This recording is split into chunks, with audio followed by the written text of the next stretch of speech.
Ang video na ito ay tuturuan ko kayo kung paano tayo maglagay ng profile picture o profile video dito sa ating Telegram account.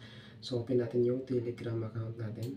Yan. Ito yung ating Telegram account. So, click lang natin yung three dots dito sa ating Telegram. Tapos, click ulit natin yung ML or profile natin or yung pangalan natin mismo. So, click natin to.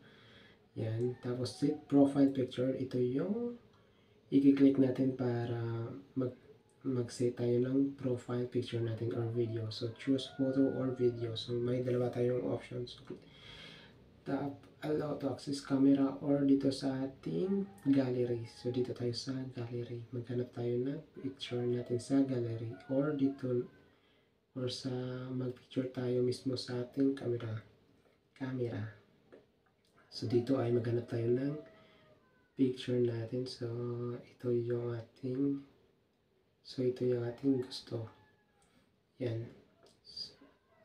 So, click lang natin yung picture natin. Tapos, i-cut natin, i-crop natin. Yan.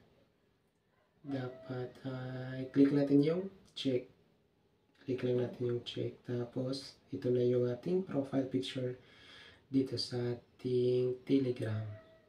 So, click natin yung 3 dots. So, ito na yung profile picture na activate na yung profile picture natin dito sa Telegram. Ayun, so, ganun lang kasimple kung paano tayo maglagay ng profile picture or profile video dito sa ating Telegram account.